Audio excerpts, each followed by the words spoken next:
Hi hello మీ అందరి కోసం నేను ఒక మంచి కథని తీసుకొచ్చేసాను. ఒక ఊళ్ళో ఒక బాబు ఉండేవాడు. తన పుట్టినరోజుని స్నేహితులందరి మధ్య గొప్పగా జరుపుకున్నాడు. అందరూ వెళ్ళిపోయాక వాళ్ళు ఇచ్చిన బహుమతులు ఆత్రంగా విప్పాడు.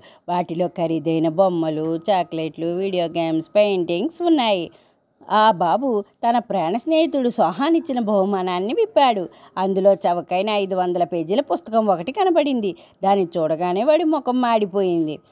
అప్పుడు బాబు తల్లి చిరునవ్వుతో, చూడు బాబు, వేరే బహుమతులు ఖరీదైనవే కావచ్చు, 2 రోజులు పోతే విసుగు పుట్టిస్తాయి, తర్వాత దేనికి పనికిరావు. కానీ సోహానిచ్చిన బహుమానం అలాంటిది కాదు. ఆ నోట్ పుస్తకంలో సంవత్సరం అంతా రాసుకోవచ్చు. నీ స్నేహితుడిచ్చిన తీపి జ్ఞాపకంగా దాచుకోవచ్చు. ప్రతి ఒక్కరూ సోహాన్ని చూసి ఎలాంటి బహుమతి ఇవ్వాలో నేర్చుకోవచ్చు. అన్నిట్లోకి విలువైన బహుమతి అదేనన్నా అంది. ఆ బాబు ఇక అయిష్టంగానే ఉన్నాడు. చూడు, కుచేలుడు చవకగా దొరికాయి కదా అని అటుకులే తెచ్చిచ్చాడు. కానీ అతనికి ప్రాణమిత్రుడైన శ్రీకృష్ణుడి ఆకలిని తీర్చాయా లేదా? శ్రీకృష్ణుడు ఎంత వాత్సల్యంతో మంచి మనసుతో ఆనందంగా స్నేహితుడిచ్చిన అటుకులు అరగించాడు అంది నచ్చజెపుతూ.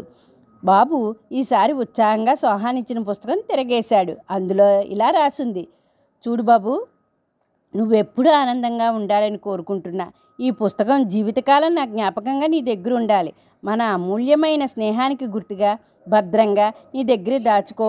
ప్రేమతో నీ ప్రియమిత్రుడు సోహాన్ అని ఉంది. అది చదవగానే బాబు తన మనసు పులకరించిపోయింది. ఆ పుస్తకాలను గుండెలకు హత్తుకున్నాడు. అలాగే పెట్టుకుని స్నేహితుడిని తలుచుకుంటూ నిద్రపోయాడు. విన్నారు కదా. ఈ కథ కనుక నచ్చినట్లయితే లైక్ చేయండి, షేర్ చేయండి, సబ్స్క్రైబ్ చేసుకోవాలంటే సబ్స్క్రైబ్ చేసుకోండి. పక్కనే ఉన్న బెల్ బటన్ మ్రోగించండి. మరిన్ని మంచి కథలు మీ ముందు తీసుకొస్తాను.